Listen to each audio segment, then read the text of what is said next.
it's a great pleasure to, first of all, recognize and be a part of this second CPP Foundation Day lecture. I think CPP is one of the good think tanks in public policy, set up at IIM Bangalore in 2000. So it's a, this is in a sense the 20 years. I think last year it was really in the fact that we have reached that milestone. That's when it got started in CPP. So this is the second year, and I'm really happy that, last year Hema Swaminathan was the chair of CPP, and there was a transition to Sri Ram, and I'm happy that, the tradition is stabilizing now and will continue to be a tradition.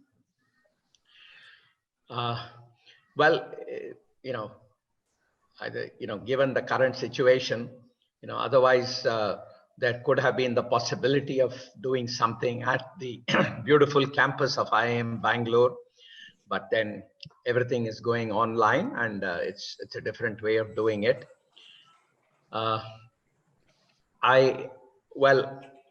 Tridip, and special welcome to you. I'm not sure whether we directly had interactions, but I wouldn't be surprised if we have crossed ways. I mean, I've been 31 years at IIM Ahmedabad and have in fact even taught at CEPT.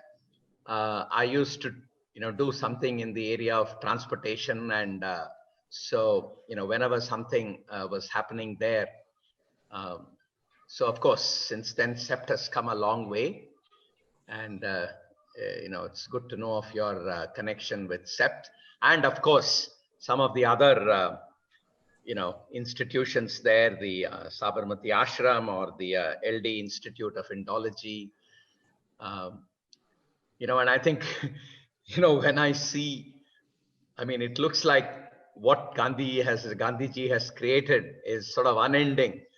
People can write, can go back to primary work on Gandhiji, they can go to secondary work, and I think even second level secondary work and so on. I guess it's just that probably what he stood for is something eternal and fundamental, and and the way the world moves, I think it's always a great point of view to go back to. So thank you very much for the kind of work you're doing, and thank you for accepting to be the speaker today. And with this, I will hand over to Sri Ram. For this wonderful introduction. I'll take a moment to introduce the Center for Public Policy. As Professor Raghuram indicated, the Center for Public Policy was set up in 2000 in association with the Government of India Department of Personnel and Training and the UNDP. So we are 20 years old today. We are heading into the 21st year. In the last year, we started the CPP Foundation Day lecture series. Professor Steve Wilkinson had given a talk last year, and we are delighted that Professor Tridip Suhrud has agreed to deliver the Foundation Day lecture this year. CPP is a multidisciplinary area with a set of very interesting faculty members working across domains, financial inclusion, health, gender, political economy, poverty, infrastructure, law, regulation, and a range of things. We are a think tank. We do a fair amount of rigorous research that informs the policy. The institute runs a program on postgraduate program on public policy, to which the center contributes a significant amount of design and intellectual inputs. In addition, we also have short duration programs which we run. And recently, in association with the Ministry of Skill Development, we have just launched the Mahatma Gandhi National Fellowship Program, which is bringing in about 75 young people and putting them into the districts after a rigorous training with the district collectorate. So this is broadly what it is, and I can go on, But this is not the occasion to talk about CPP. It's the occasion to hand over the dais to the speaker. But before I hand over the dais to the speaker, let me briefly introduce Tridip Suhrud. Professor Tridip Suhrud is currently the provost of CEPT University, as well as the director of LD Institute of Indology. He's also chair of the governing council of MICA, Mudra Institute of Communications, Ahmedabad. More than all this, Tridip is known for his work on Gandhi. He's a Gandhian scholar. He's he's spent a lifetime looking at how the intellectual tradition of modern Gujarat has shaped up, as well as how the Gandhian thought has evolved. He was, prior to coming to CEPT, he was the director of the Sabarmati Ashram Memorial Trust and also the editor. His most significant works include one of the major works, which is an annotated critical edition of Gandhiji's My Experiments with Truth, which was brought out last year. He's also worked on a critical edition of Hind Swaraj, and today he's going to talk about local self-governance, Gandhiji's ideas of Hind Swaraj and its relevance in the current world. The title of the talk is The Center Cannot Hold. So obviously this is the right time to talk about decentralization. This is the right time to talk about local self-government. I would invite Professor Tridip Suhrud to deliver the second Foundation Day lecture. A very warm welcome to you, Professor Suhrud. It's all yours. Thank you, Professors Raghu and Sriram. Very honored. I wish it were different and I was in Bangalore on your very beautiful campus, and the evening could have been well spent. So thank you. And thank you all for joining this evening. What we're going through is more than 140 years ago was described by Karl Marx in very evocative terms. He spoke of it as something, he used the phrase, all that is solid melts into air. And that's really what he thought was the fate that awaited us. Soon thereafter, Yeats spoke and wrote of this very haunting image of the center cannot hold. The second coming of Christ begins with this idea of things fall apart, the center cannot hold. But 2 lines thereafter, there is a very important idea. And that's really what I wish to begin with, is this: the ceremony of innocence is drowned. And what is this ceremony of innocence, and what does it have to do with Gandhi? What does it have to do with the way we read Hind Swaraj or way we engage with the text? I know that the word innocence in our times has come to be devalued. We, of course, have no faith in a life before knowledge, in a life before fall, in a life before we disobeyed. And it's not that kind of innocence that one is talking about. What one is trying to think of is a possibility of suspending our great temptation for this thing called the modern world.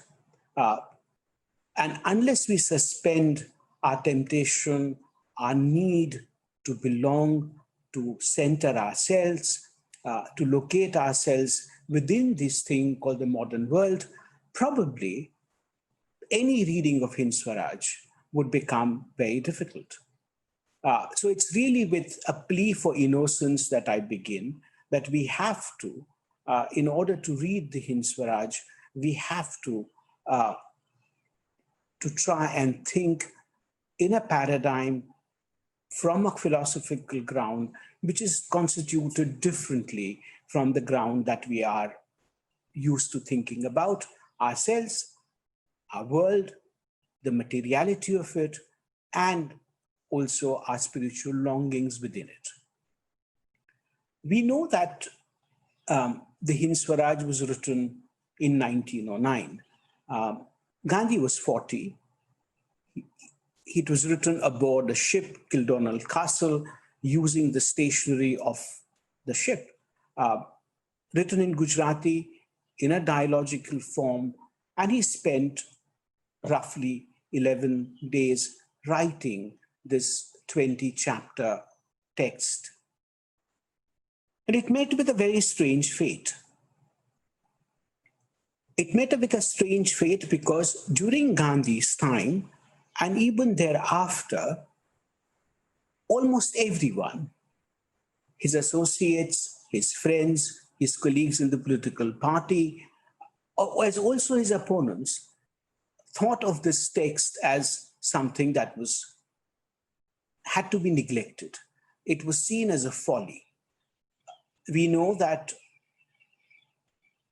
Gopal Krishna Gokhale told him when Gandhi gave him this text that you would discard it soon after reaching India.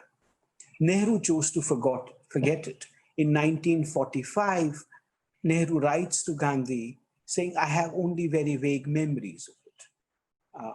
Savarkar, on the other end of the political spectrum, thought of the text as obscurantist, something that would only push India away from this march to modernity, to freedom, to things that go beyond political freedom and the kind of freedom that only modernity can provide. So range of responses that come to Hind Swaraj in Gandhi's lifetime are of the kind which says, this is a text that does not need any engagement with. In his lifetime, the first person to engage with it deeply was a bureaucrat, was in fact an Oriental translator in the colonial office in India, who, when this book arrived on the shores of India from South Africa in Gujarati, it was his job to actually tell the masters as to whether this book was something that should be sold in India. And in his report, he says, it's a dangerous text. It's dangerous because it speaks of nonviolence. It's dangerous because it asks Indians to have nothing to do with the British. It poses a cultural challenge. So here is a translator, an Oriental translator, who therefore goes on to say that this dangerous text needs to be proscribed. Gandhi, ever the lawyer, saw there was a loophole. The text that was proscribed, which was banned, was the Gujarati text. So hurriedly, as he says, he dictated a translation or a paraphrase, actually, that's the term that he chose to use, to Herman Kallenbach, his friend, collaborator. And that's the text that we read as the text of Hind Swaraj in English. Those who know Gandhi's writings know that this is the only text that Gandhi chose to translate for himself. All the other texts, all the other major texts or key texts were translated for Gandhi by others. Of course, he had a role to play in it, but this is a text that's available. If one were to read the English and the Gujarati together, one begins to see how the intertextuality between the two texts operates, but that's not really what one needs to get into it here. But on the reception of Hind Swaraj, none of Gandhi's major associates actually write about it, with a minor exception of Kishorlal Mashruwala. None of Gandhi's major associates, interlocutors, people who sought to take his ideas to the people in a way that were comprehensible, none of them actually engage with the text. The only time a serious attempt was made to engage with the text was in 1938, when the Aryan Path magazine, a theosophical magazine, chose to do a special issue of the Aryan Path, which printed the text and the responses therein. What's very interesting about the set of responses is the responders. There's not one Indian in that list of people who responded to it. The responses came from a certain persuasion of European thought, which looked at the possibility of Hind Swaraj as a kind of a redemptive text. It's only after 1975, it's in fact in the aftermath of the emergency that Indian intellectuals and political actors began to look at the Hind Swaraj with any seriousness. In the language in it was originally written Gujarati, it took 100 years before the first commentary on Hind Swaraj in Gujarati to appear. So it's not a text that people actually read within the Gandhian intellectual tradition and even outside. All the engagement that we find with the text has been of very recent vintage. Since 1975, it's when we've really begun to engage with the text, translate it in various languages, provide critical readings, provide explanatory frameworks for it. Why is this text then, therefore, neglected? Or why is it that we find it difficult to read Hind Swaraj? It's not the language. It's perhaps one of the most accessible philosophical dialogues written in the modern times. It's not its politics, because the politics of it is very clear that it's anti-colonial politics, and it should have been a very major text of the anti-colonial theories of its politics. We find the text at one level alluring, at another level deeply troubling. And where is this allure and trouble coming from? And if we were to spend some time thinking about it and then thinking about 3 or 4 major responses to the text, maybe we would be able to understand the nature of the philosophical ground that Hind Swaraj seeks to posit. I remember Professor Ramchandra Gandhi, perhaps modern India's best philosopher, spoke of Wittgenstein's Tractatus as an entrenched text, literally a text written from within the trenches during the Second World War. If you were to take the same metaphor and look at it, the Hind Swaraj has all the markers of having been written aboard a ship. There is a certain liquidity to that prose, but not only a liquidity, but it is also unsteady. The prose varies. At some points, the prose is so vernacular that one of Gandhi's closest associates, Vinoba Bhave, called the language of Hind Swaraj vulgar. It's the vulgarity that sometimes is either attractive or something that repels. But it's also this unsteady movement of the argument, the back and forth, not completing an argument entirely and picking it up later, 3 chapters later. That kind of structuring of Hind Swaraj has also been making the text a difficult text to read. But we are capable of reading very difficult text, and that's what we do.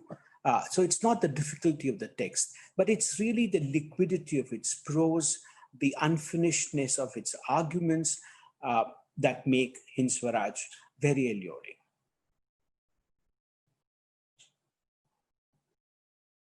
What is that moment at which it is written? And we have to understand the moment, both not the biographical moment in Gandhi's life when he writes this at the age of 40 in 1909, but the philosophical moment. Because Hind Swaraj makes 2 assumptions, and those assumptions are very important. Unless we contend with those 2 assumptions philosophically, and politically, reading of Hind Swaraj becomes very difficult. The first assumption is that it is possible to conceive of life as it's lived, with all its complexities, with its political economy, with its materiality, with its spiritual quest, with its social organization, with its governmentality. But it's possible to conceive life and civilization outside the rubric of modernity, without any necessary reference to the modern world. It's not therefore pre-modern, it's not therefore anti-modern, it is amodern. It is possible to conceive of life, and it is necessary for Gandhi to conceive of life outside the realm of modernity. And that's the first philosophical assumption, that it is possible, and this text is written with an awareness that even empirically, modernity was not the large fact that it was to become for us, that it was something which was a possibility, one of the many possibilities available to human beings, to states, to civilizations, to societies to think about. But it was not the only large fact that you needed to contend with. That's one. At the same time, modernity is very much present. The text has all the markers of modernity. Gandhi has all the markers of modernity. Here is this man who's trained and who's still a practicing barrister, who's traveling from the capital of the empire to another part of the empire where he's gone as an immigrant, to practice his craft, his trade. It's written and to be printed, and printing is quintessentially modern artifact. And printing in Gujarati was even more modern than printing in European languages, of more recent origin. And there are the two characters of that dialogue, which cannot be imagined without the world of printing. One is called the reader, and the other is called the editor. The editor and printer are two characters who inhabit the space called the newspaper. And it is that space that Hind Swaraj wishes to occupy. It is that space that Hind Swaraj wishes to address itself to. So there is the fact of modernity. Many of the references therein, political, cultural, of political economy, are also things that recognize the fact of modernity. So it's not a denial of modernity that takes place. It is written with an awareness that the modern world is upon us, that he is a part of the modern world, that many of us are part of the modern world, but it is not the only world that's available to us. It's possible philosophically to conceive, not just philosophically, but also empirically to conceive of worlds other than the modern world. So these two things, the absence of modernity as the only fact, but also the awareness of the fact that the modern world is upon us and that we have to contend with it, begins to form the essence of Hind Swaraj.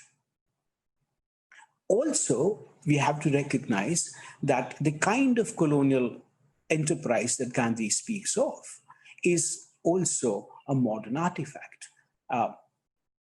It is very different from the medieval impulses of empire building. It is very different from that empire, is very different from the kind of colonial enterprise that Gandhi talks of in Hind Swaraj. So that's the philosophical ground from which Hind Swaraj emerges. And unless we recognize that, thinking about Hind Swaraj becomes difficult. And therefore, and that has marked our reading of Hind Swaraj subsequently, that many of our commentators, many of the readers have not been very comfortable with this idea that modernity was conceived, at least in Hind Swaraj, as a transitory fact, as something that is ephemeral, as something which is not lasting, as something that is both certain to be destroyed, but also has the seeds of self-destruction within. But even if we were to not conceive and talk about the destruction of modernity from within, the fact that Gandhi spoke of modernity as a transitory phenomena, as a transient phenomena, as something that is, he calls it ephemeral.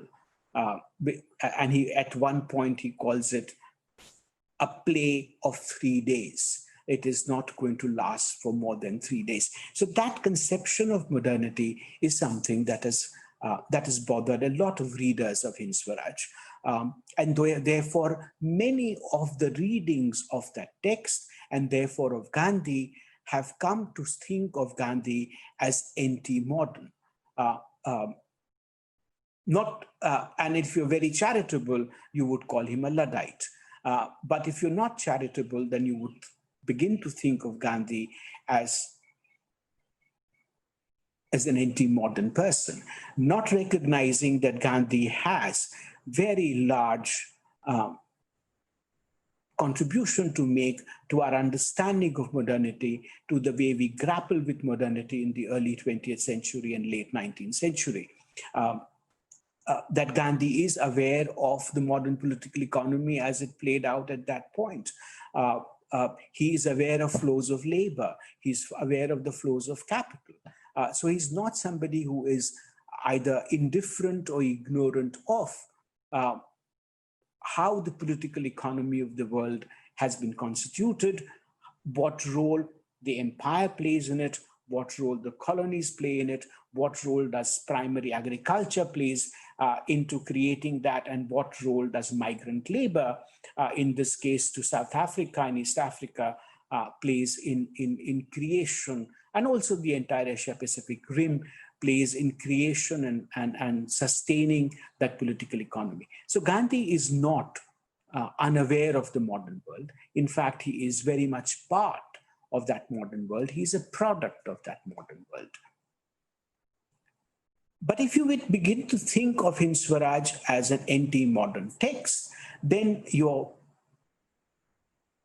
3 points of unease, or 4 points of unease with the text, come from 4 metaphors that Gandhi uses. And I'm using the word metaphor. One, of course, are the lawyers. Not very easy for me to wish them away, but there are lawyers. Then there are the doctors. Then there's the railway. And there is the fact of the parliament. And a lot of readers of Hind Swaraj have tended to focus their attention on these 4 metaphors of the lawyers, the doctors, the railways, and the parliament, and said Gandhi is talking either unpractically or talking in a language of anarchy because of his wanting to wish away the parliament. Is seen as bordering on speaking of people's power, of the kind of direct democracy that only anarchy could only lead to a situation of anarchy. But the 3 other things, how could one conceive of life without lawyers? I can't. How could one conceive of life without doctors? And what about railways? What about all the modern conveniences that railways provided us and continue to provide us for both the movement of people and particularly of goods, and at one point of the army? How do you actually conceive of a state and a life and an economy minus the railways? Really forgetting that Gandhi is talking about these as metaphors, these as emblems of the colonial enterprise. You can't conceive of the colonial enterprise minus the railways. You can't conceive of the civilizing mission of the empire without the rule of law that is provided. We can't conceive of modern life without the fact of the contract. What defines modern life is the omnipresence of this thing called a contractual obligation.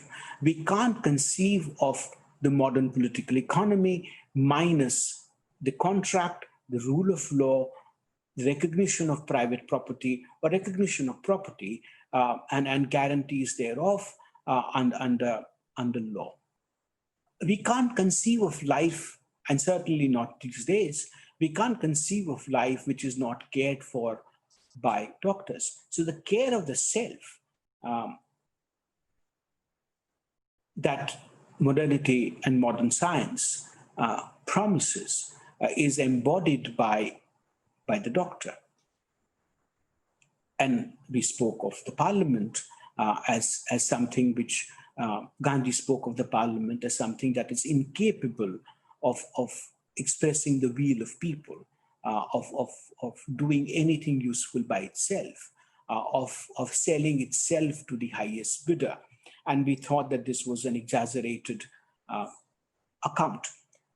So our unease, our displeasure, our critique of the Hind Swaraj, if we do it from the ground of saying these are essential conveniences of modern life, that's the kind of argument you would enter.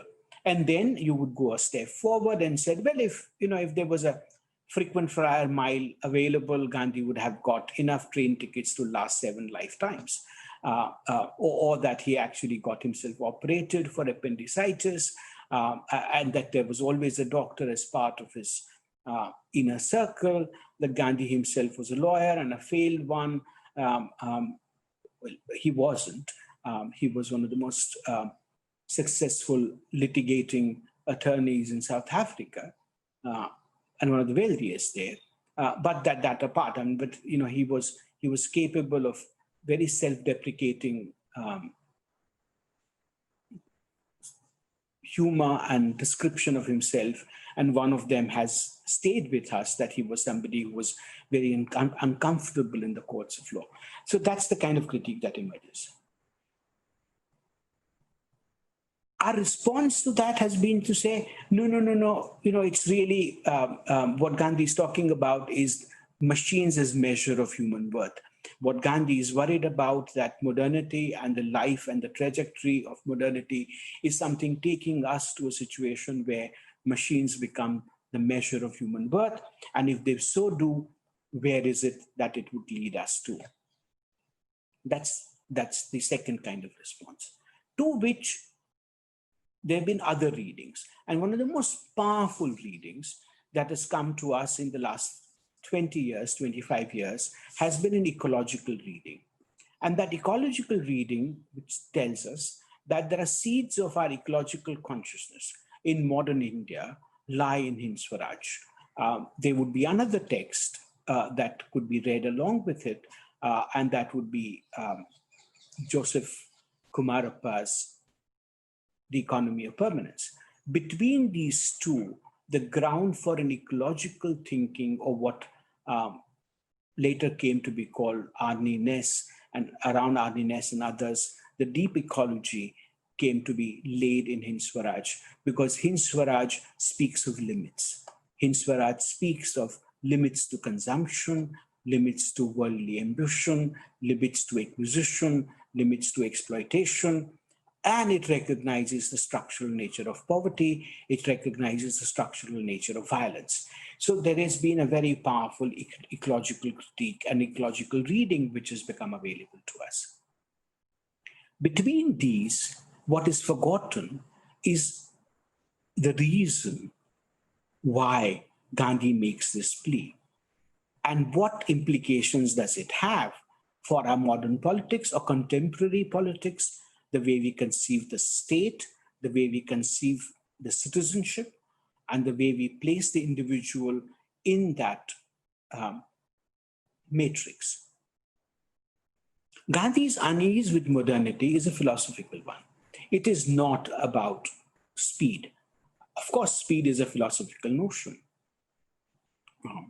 We know that there is, we were reminded by Wolfgang Sachs many years ago to say that a car is an oxymoron. There is no such thing as one single automobile. It is a system. It requires, and it's conceived of as a system. And it's the system of modernity and of speed, the place therein. So yes, there is the philosophy of speed. There is also the critique of modern medicine, and that although these days it's not very wise to speak of the critique of medicine, but there has been and there needs to be a constant questioning of the authority of modern medicine in the way knowledge of the body is thought of and is transmitted, and the practices that come along with it. Gandhi's unease with modernity stems from a philosophical ground, and which is simply put is this. Gandhi feels that for the first time in human history, it is possible to conceive of human worth, of the value of a human being, of human existence in non-human terms, which means that actually machines and objects become the measure of human worth. If that happens, Gandhi says, it changes both the disposition and the orientation of civilization itself. Because if your worth lies outside of you,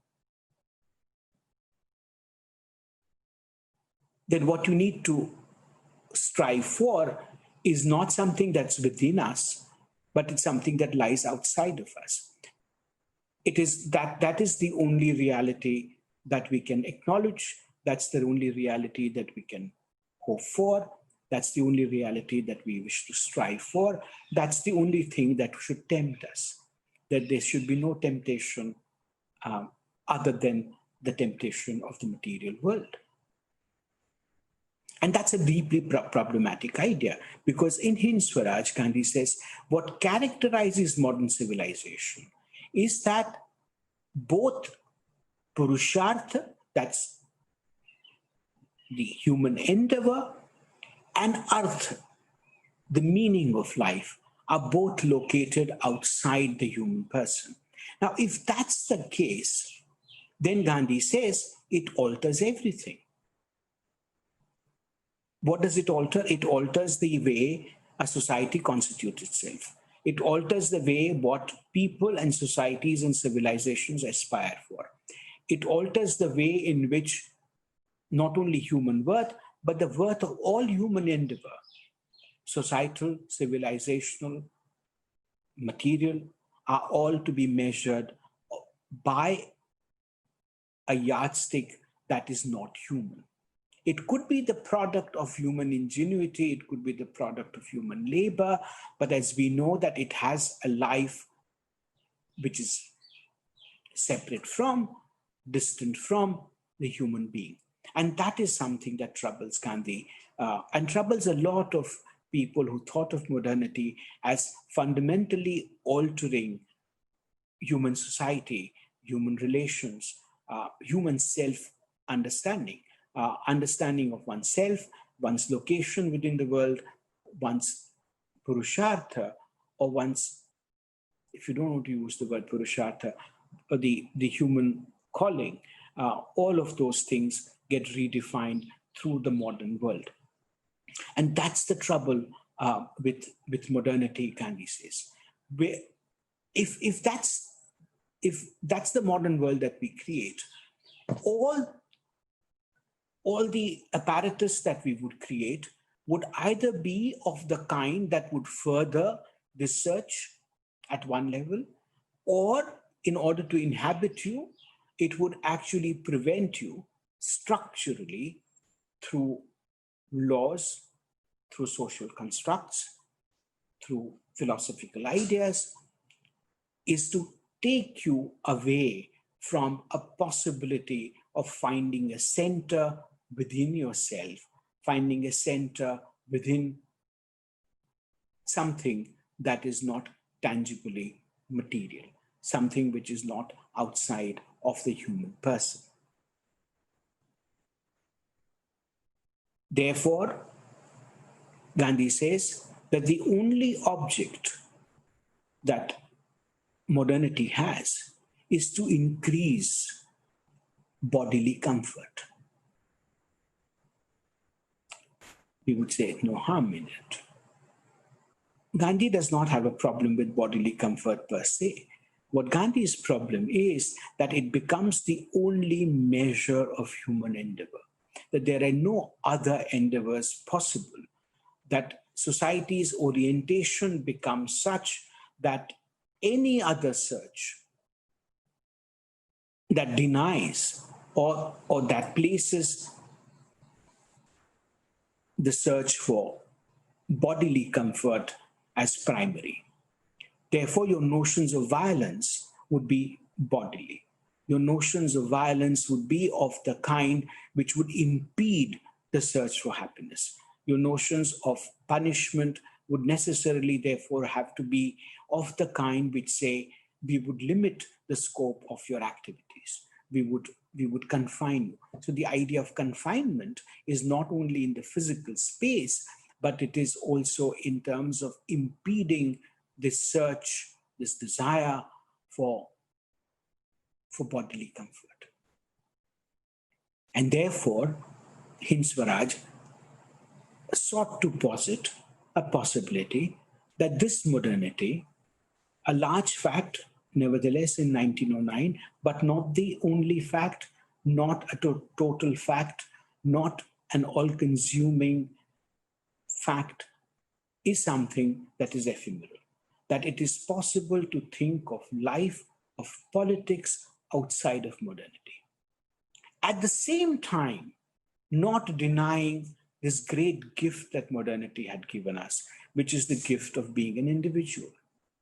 Because for Gandhi, and not just for Gandhi, for all seekers after truth, for all those before him and after him, the great teachers of humankind, all of them spoke of the primacy of the individual when it came to the spiritual search, when it came to the seeking of God, of truth.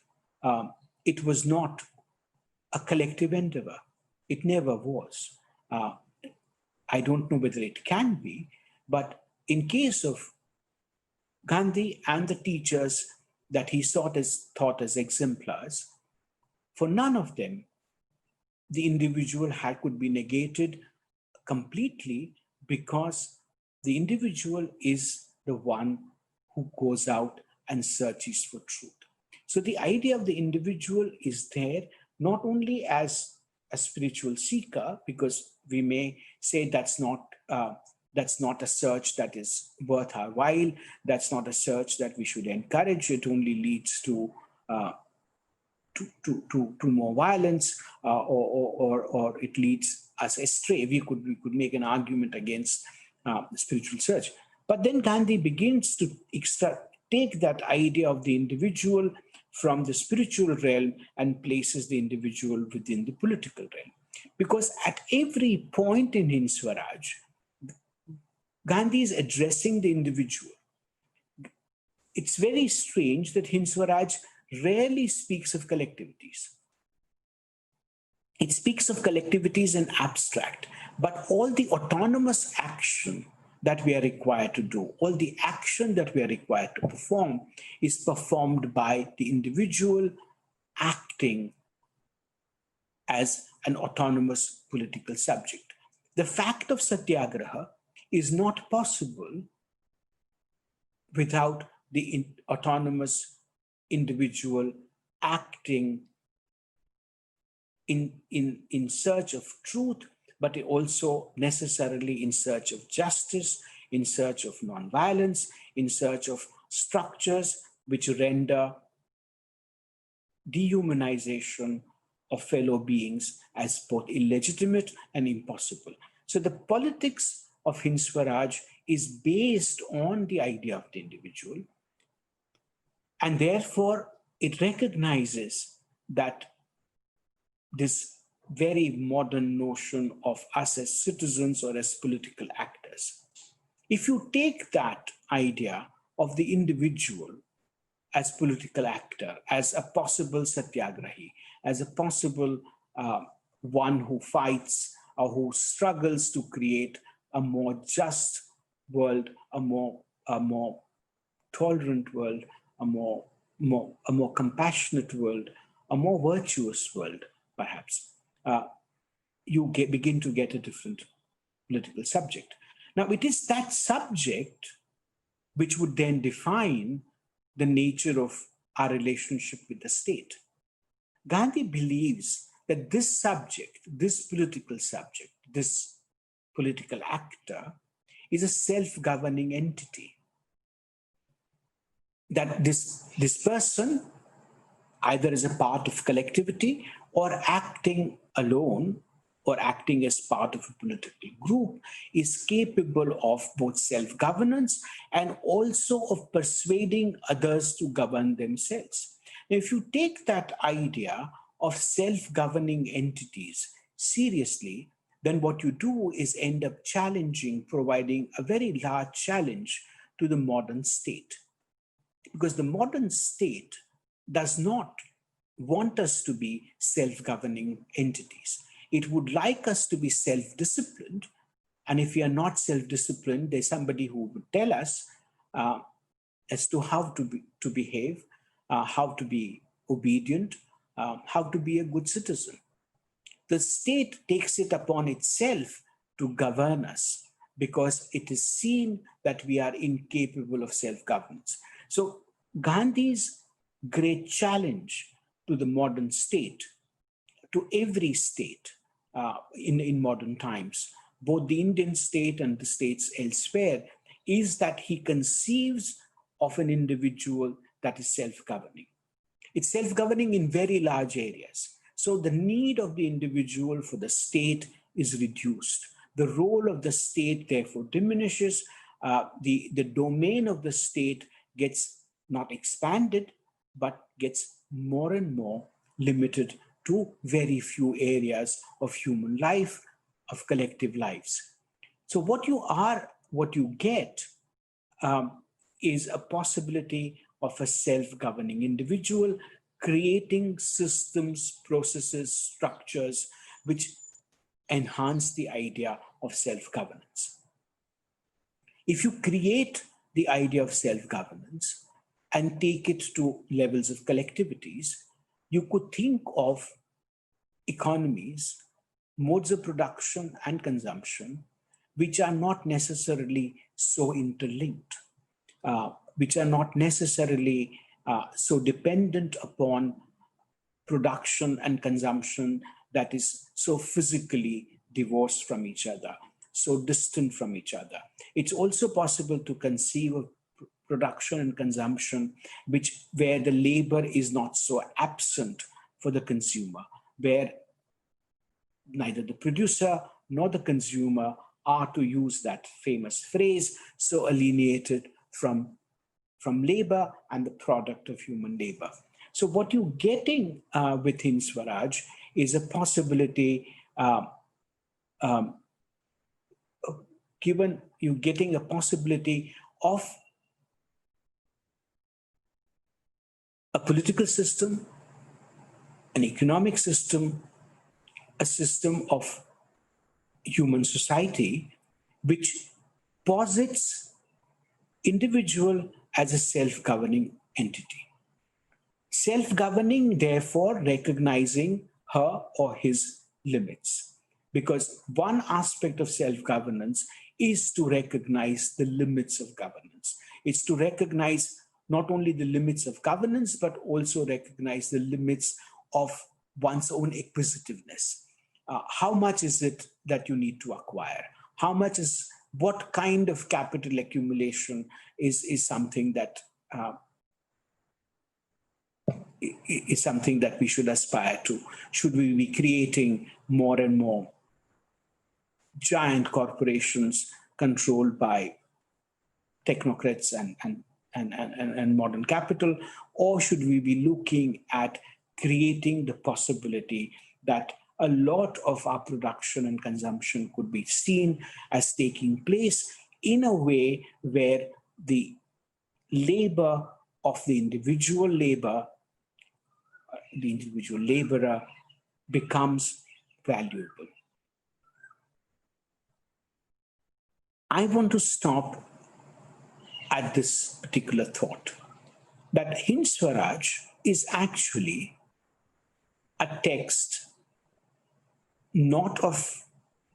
it's not only an anti-colonial text, it is not an anti-modern text, it's not only an ecological text, but it's a profoundly a text of political philosophy. It's a text of political philosophy which urges us to think in terms of a possibility of self-governance in a way that can provide us with both philosophical and political tools to challenge the might of two entities which govern our life, the modern state and the modern corporation. We could take a position that we don't need to do any of that. And if that's the position that we take, that we are very happy with the situation in which we find ourselves, with or without being confined to our homes or our workspaces, then Hind Swaraj is not a text for us. But if there is any unease with the modern state, if there is any unease with modern corporation, if there is any unease with the structures of capital, structures of power, structures of violence, structures of inequities that we've created, if there is any unease and if there is any search for a way out of this unease, then Hind Swaraj is a text that we need to contend with. Thank you very much.